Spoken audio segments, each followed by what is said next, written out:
So how about those retrievers, huh?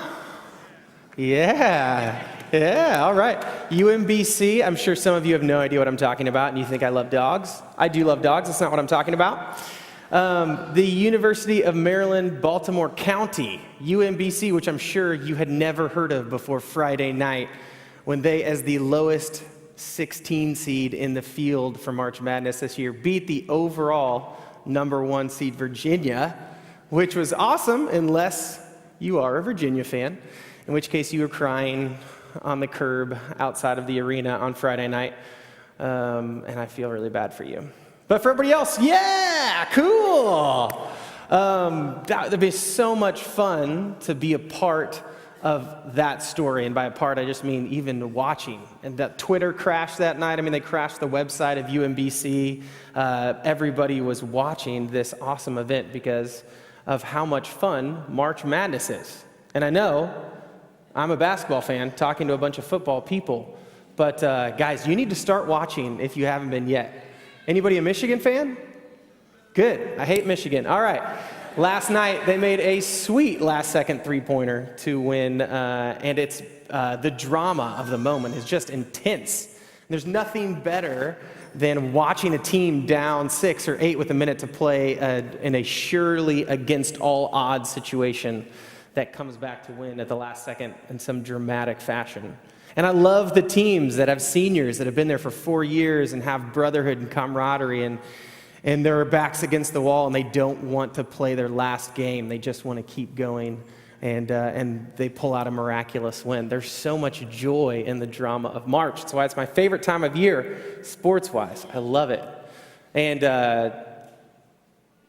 today we're going to be talking a little bit about a story like that, a victory against all odds when all hope looked lost and when it was dark, and when victory was snatched from the jaws of defeat. And we are in Psalm 118 again. And if you remember last week, we talked about, in verses 10 through 13, we talked about this idea that the enemy is surrounding the psalmist, right? There's bees swarming around him, trying to attack him and trying to kill him. And what he's referencing there is the story of the Exodus from Egypt. That's why we call it the Egyptian Hallel, these 4 psalms, because it's telling the story of when Israel, the nation, left their slavery in Egypt, and they walked out of Egypt to freedom, and they thought they were home free. They thought they were good to go, and they came up quickly to the Red Sea, to an uncrossable body of water. And if that wasn't bad enough, they found out that the entire army of Egypt, the greatest military might in the world at that time, was coming to kill them.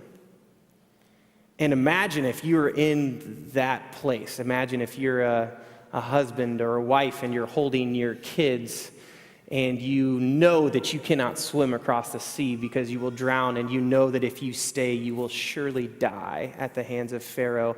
There is no worse of a no-win situation than that, surely.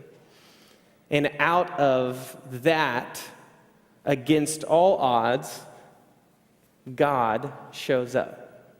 God shows up as the deliverer, and his mighty right hand parts the Red Sea for Israel. In a miraculous thing, the sea just kind of splits apart, and Israel's able to walk across on dry land. And when the Egyptian army comes and tries to cross over as well to chase them and kill them, God miraculously closes the seas again and vanquishes Pharaoh's army. And out of that miraculous deliverance on the other side of the Red Sea, the people of Israel burst out into song. And I don't know about you, but I've never been in a situation in my life that was so awesome that I burst out in song. Picturing musicals, right? Like, I've never been in High School Musical where I'm walking down the hallway and I burst out in song, and then everybody just comes in behind me and we're singing the same song, and there's a harmony, and then we're dancing. We got the dance moves together that somehow everybody knows the dance moves. I don't know. Like, I've never been in a, maybe if I had just been saved from certain death, I would break out in song.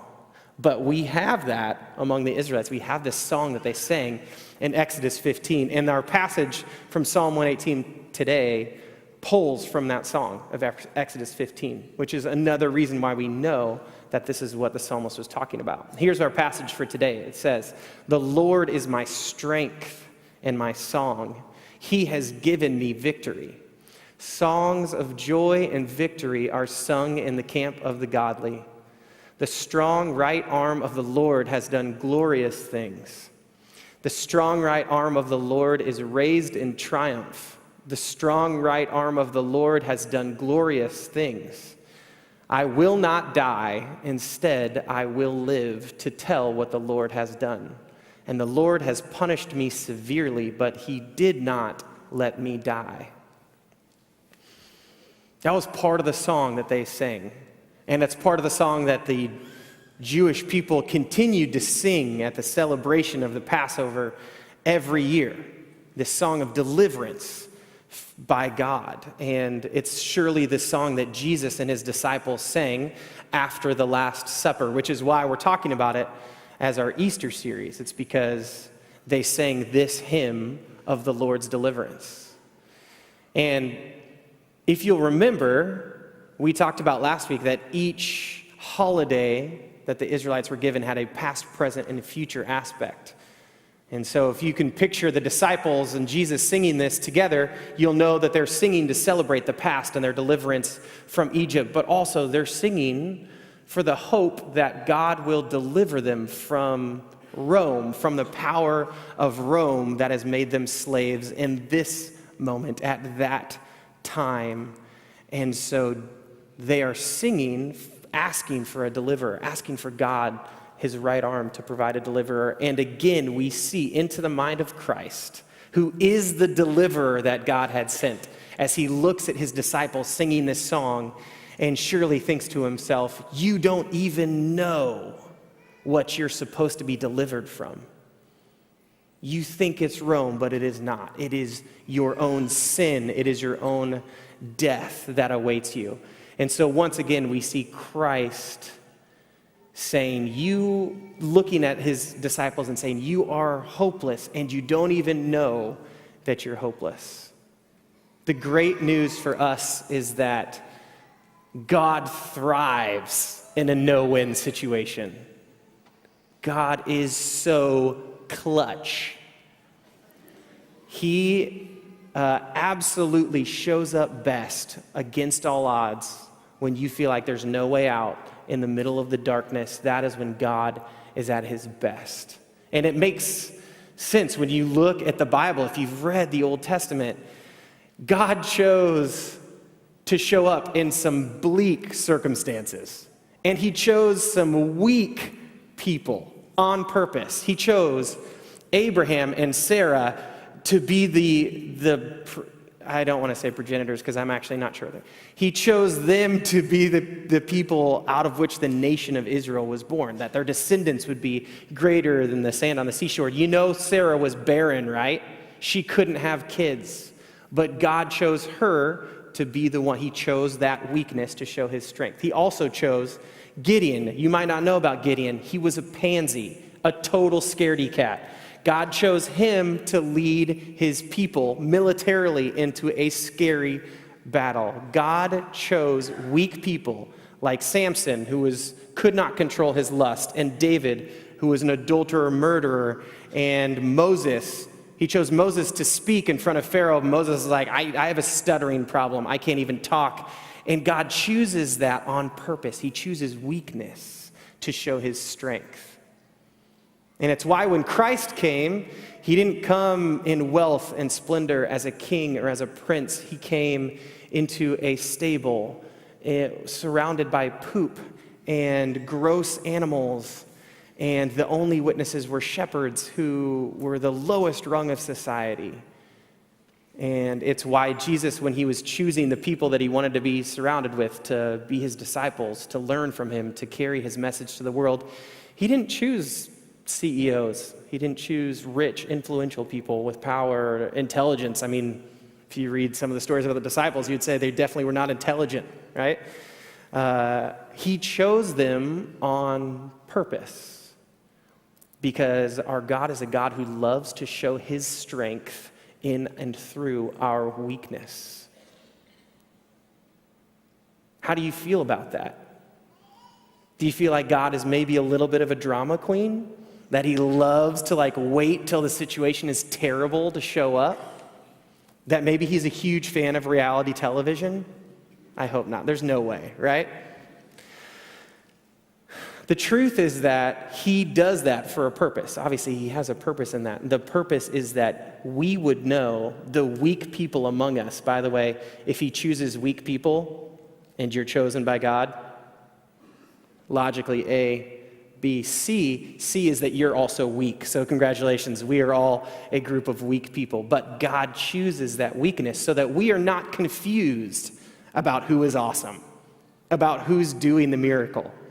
So that we're not attributing amazing things that God does to coincidence or to maybe just the way it happened, or who knows, there's probably a logical explanation for X, but we just won't know what it is. He waits and chooses the weakest point to come in so that we would know that it is God who does the miracle. It's his strength and not our strength. And if we needed further confirmation of this, we have the Apostle Paul in 2 Corinthians 12. The Apostle Paul is telling us a story, and he says, I have this weakness, and I have cried out to God. 3 times I've cried out, God, take my weakness, take my weakness, take my weakness. And this is what God says to Paul in response. He says, but God said to me, no, my grace is sufficient for you, for my power is made perfect or shown perfectly in your weakness. Therefore, Paul says, I will boast all the more gladly about my weaknesses, so that Christ's power may rest on me. I don't know about you, but I am not good at boasting about weaknesses. In fact, sometimes I don't even know what it means to boast about weakness. I mean, if our God is a God who shows up in weakness, that I think logically means we should be people who embrace our weaknesses. What does it even mean to embrace our weakness? Because also we live in a society that scorns weakness, right? That hates it. And we spend millions of dollars each year on Strengths Finders tests and on aptitude tests and spiritual gifts tests because we want to know where we are strong. And every year, New Year's rolls around and we'll make a resolution because where we know we are weak, we want to make ourselves strong. Okay, we live in the United States of America, dang it, and that means something. That means if there's a problem, we're going to fix it. And we'll pull ourselves up by the bootstraps kind of people. And I think over 50% of America believes that the phrase, God helps those who help themselves, is an actual Bible verse. When in reality, the truth of the Bible tells you that God helps those who cannot help themselves. But we live in a culture where strength is worshiped and where weakness is hidden. And so it goes against every fabric of our being to learn how to embrace our weakness.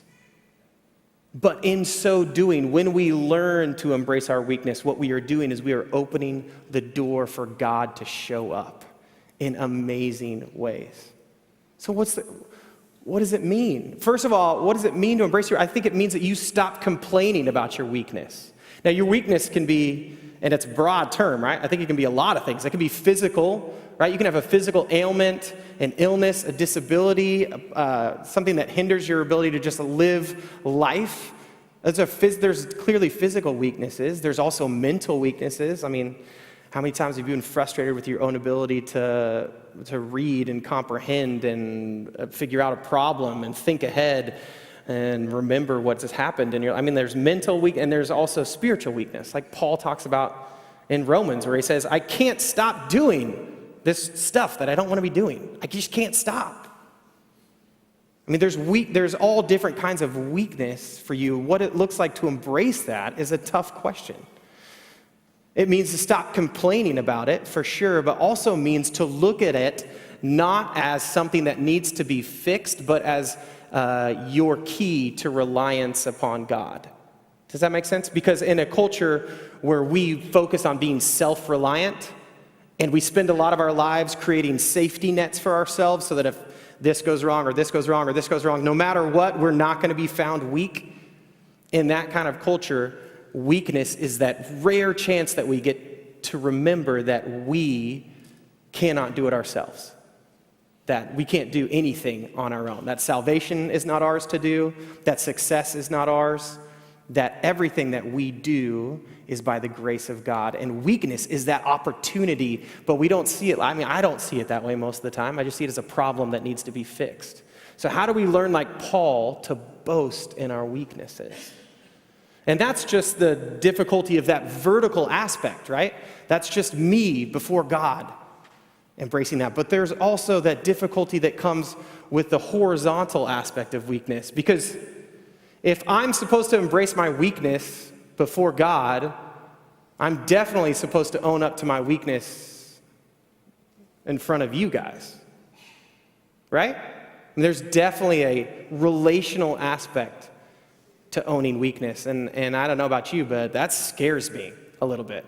Because when I open myself up and share my weaknesses with you, I am opening myself up to all kinds of judgment, right?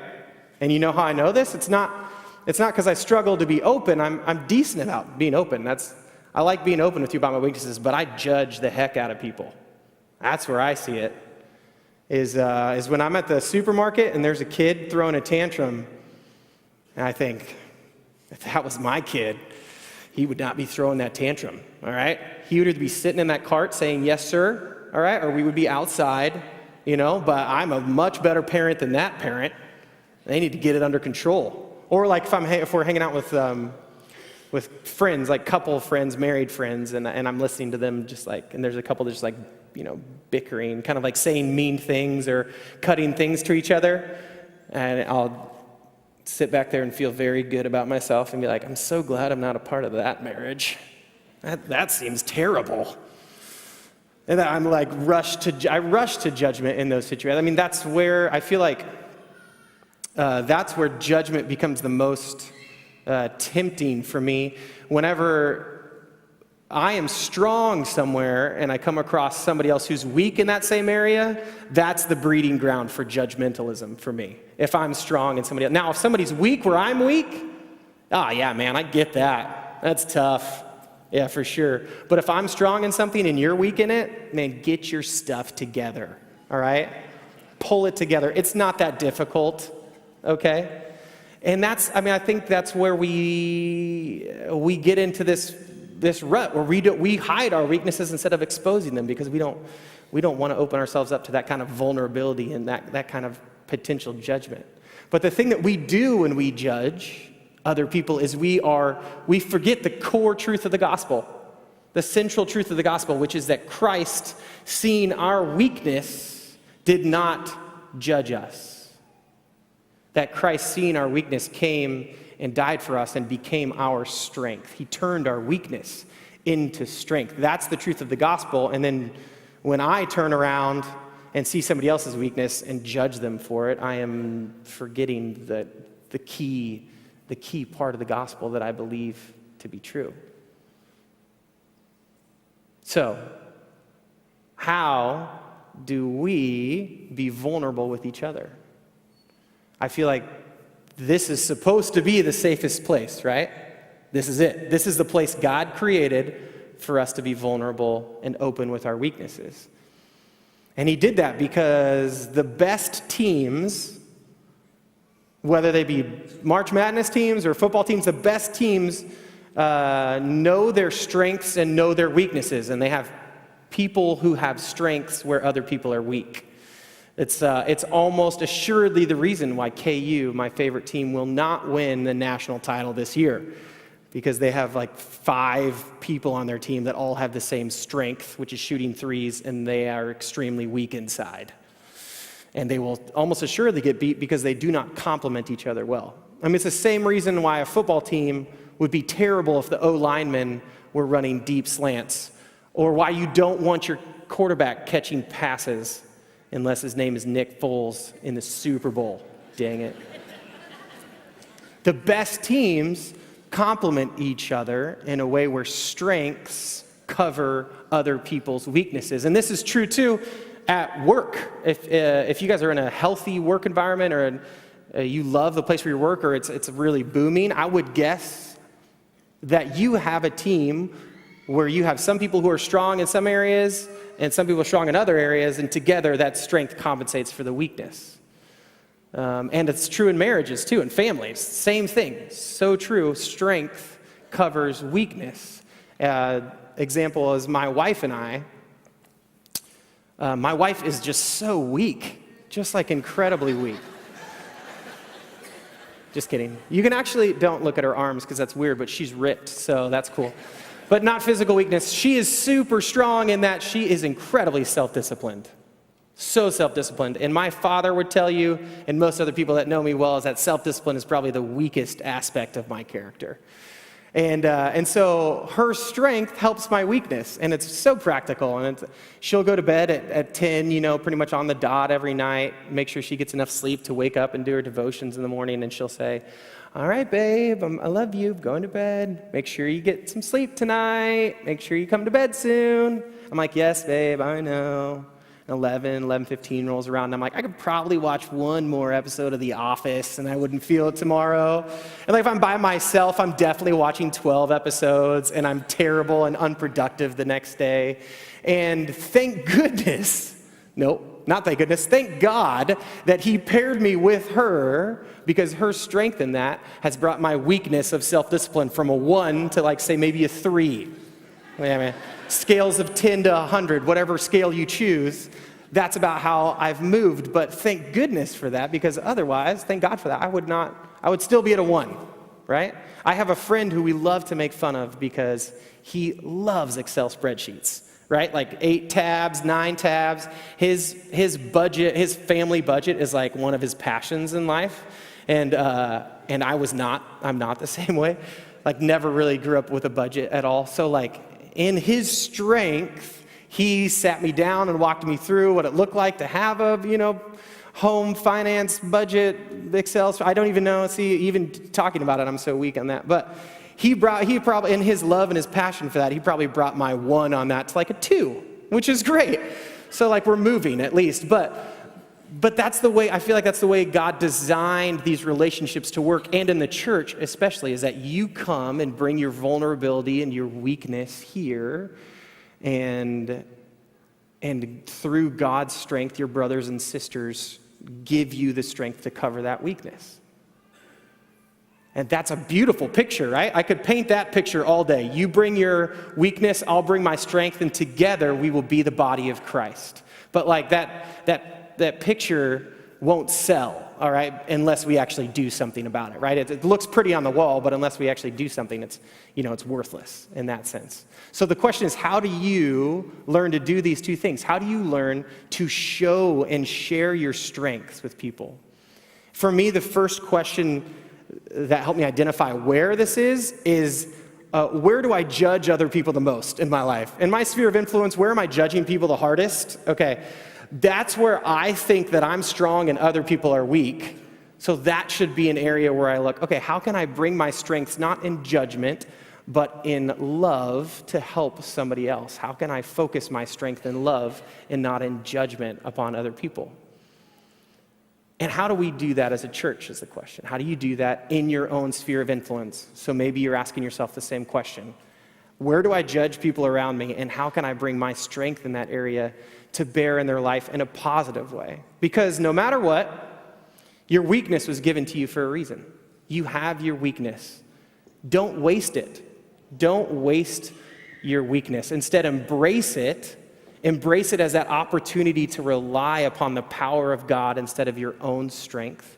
Embrace your weakness, and then also recognize your strengths and share them with people who are weak and need you, because in doing so, you are reflecting the love of Christ. The love of Christ that sat there in the upper room and looked at us here today and said, what does love require of me in their weakness? And his answer was, love requires me to die, to make their weakness into my strength. So that's all we're doing. We want to reflect that love of Christ by doing that for other people. Will you pray with me? Christ, thank you for that decision that you made that night. Thank you for saying yes to undergoing the terrible last 24 hours that you did before your crucifixion. You came in as a deliverer and you rescued us when we could not do anything on our own. We could not save ourselves. God, thank you for being a God who thrives in that situation, a rescuer and a deliverer. God, I pray that we would recognize you as a rescuer and deliverer, not just of one time in our salvation, God, but every day when we wake up and understand that we are weak people, that we can notice that, embrace it, and rely upon you for our strength. And God, where you have been gracious to give us strength, may we share that with the people around us that need it. God, I pray that this would be a reality in this church, and I pray this in Jesus' name. Amen.